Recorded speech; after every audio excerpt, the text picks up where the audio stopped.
YouTube, what it do, man? What's going on with y'all, bro? So, I've been running across a lot of interesting videos and a lot of interesting content that's been created by people on YouTube.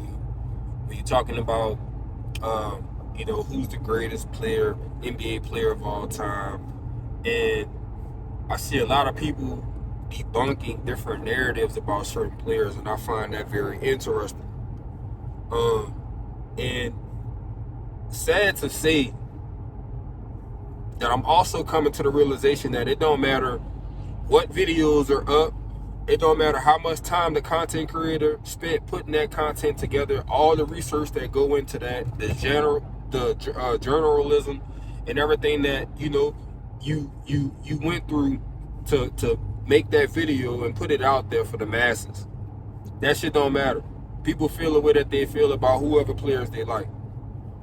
And for the life of me, I still can't get over the fact that every time somebody posts a damn list, I'm seeing Magic Johnson, Kareem Abdul-Jabbar on the same list in the top 5. I'm even seeing people talk about Larry Bird was better than Kobe Bryant. And the hypocrisy in all of this is just hard for me to really stomach. And I've seen another video the other day, and it made me really question people's ability to be biased in the conversation, right? To be non-biased in the conversation. Like, I get you being biased for your favorite player. Like, if Michael's your guy, Michael's gonna be your guy no matter what we're talking about. At least you're consistent. My problem is we use a certain criteria for some players and then we change that criteria for other players. Like, people knock Kobe because he played with Shaq, but yet they don't knock Magic knowing that he's played with Kareem, right?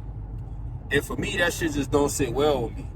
It doesn't sit well with me, and it gives me a headache every time I try to understand people's thought process when they do that. Because how you gonna hold one superstar or one Hall of Famer accountable for playing with another Hall of Famer, but yet you got the same argument with Kareem and Magic? And we don't even spend time talking about Kareem and Magic and talking about those players that are consistently, for whatever reason, always fucking top 5. I mean, we wanted to break down Michael Jordan all of a sudden. Oh, he played against plumbers. He didn't have the competition that LeBron had. Woo. Okay, fine. If that's what y'all want to do, well, let's go on down the list. Let's talk about who did Magic play against. You know what I'm saying? Who was Magic's teammates? How many championships did Magic win without Kareem? We talk about how many championships Jordan won without Scottie Pippen. You see how they decide when and where and who they want to break down? You know what I'm saying? Like, it's cool when they do it, but it's a problem when you do it to other people. It's cool when we do it to Jordan, Kobe, but we just not gonna fuck with Kareem and Magic Johnson. Michael never won without Scottie. Well, look, Magic never won without Kareem. At least Kareem can say, hey, I won one without Magic Johnson. So this whole conversation for me is hard to have because it's never consistent. It's never consistent, dog. Like, it's hard to have a consistent criteria about how we rank these players because everybody's so all over the place. You know what I'm saying? So I'm really just annoyed with the whole thing.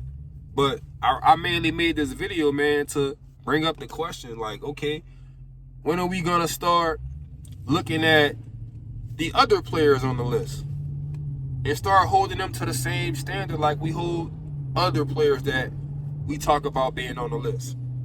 Because I find it ironic that I see a lot of people talking about who Michael Jordan played his career with and the fact that he didn't win one without Scottie Pippen. But we never talk about the fact that Magic never won without Kareem. We got Magic Johnson and Kareem Abdul-Jabbar in the top 5, But Kobe can't be in the top 5 because he played with Shaq. He don't get the credit because he played with Shaq. This shit's not adding up, dog. It seemed like anything to discredit Kobe Bryant is what people trying to do. We talk about dominance in certain eras. Clearly, Michael Jordan was the dominant player in the 90s. Yes, he came in the league in 84, but the 80s is not really considered his era of basketball. Everybody and their mama gives Michael Jordan from 1990 to about 1999. Okay? That's his time span of dominance. Kobe Bryant, all right. Throughout the 2000s, nobody has more championships than Kobe Bryant. Kobe won every single one of his championships in the 2000s. A total of 5 championships that he won in the 2000s. People keep jumping in the comment section talking about Tim Duncan paralleled Kobe Bryant. No, he didn't. He didn't parallel Kobe because he only won 3 championships during the time that Kobe was dominating. Okay? He only won 3 championships. Shaq only won 4. So, you can't say that Tim Duncan paralleled Kobe because Tim Duncan never won back-to-back championships. And he only won 3 championships in the 2000s. You know when he did eat, though? He ate during a time when everybody gonna eat. In the 2010s, right? From 2010 to 2020, he ate. Whose watch did he eat on? He ate on LeBron's watch, along with Steph Curry, who ate 4 times on LeBron's watch. You know what I'm saying? So, I mean, it's not the same thing. Tim Duncan won his first championship during the shortened season in 99, if I remember correctly. So, Michael Jordan retired in 98. So, during Tim Duncan's prime, he didn't eat more than Kobe during the 2000s. So, who's to say Tim Duncan wouldn't have 7 NBA championships if it wasn't for Kobe Bryant being in the West? Kobe stopped a dynasty. The San Antonio Spurs would never repeat because of Kobe Bryant. As great as that team and organization was, they kept that team together that entire 10-year run, and that team would never win back-to-back consecutive NBA championships. Think about that. As good as that Spurs team was. So, man, we gotta stop with the bullshit, bro. We gotta stop with the bullshit. And this is just me looking at the comments, dog. And I'm not gonna act like everything I get on here and see. I'm not a journalist. You dig? So this is me talking from the top of the head. You know what I'm saying? I'm not a journalist. So I get a lot of times my facts don't be all the way together. I get that. I can admit that shit. I don't do a lot of homework. I just enjoy getting on here and talking sports with y'all. You dig? It ain't life or death for me. I just enjoy the debate and hearing what everybody got to say.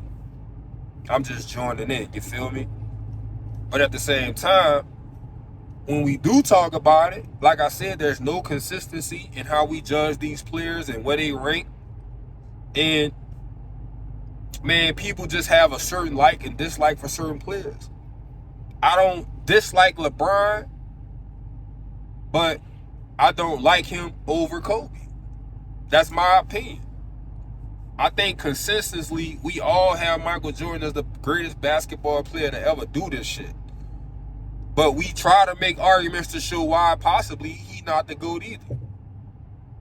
There are some skilled journalists out there who can persuade the audience to make them maybe feel that way. More power to them, you know what I'm saying? That's what they're there to do. to make us see things through a different lens. But none of this shit is consistent. And I just feel like shit is hard to discuss when we not being consistent about what the criteria is. Like, somebody need to go ahead and make a criteria, because you're not going to tell me that Kobe not even in your top 10. He don't get to have a discussion for being in the top 5 because he played with Shaq. But yet you got Magic and Kareem in your top 5. Magic, who only played one side of the ball. No defensive teams made in his whole entire career.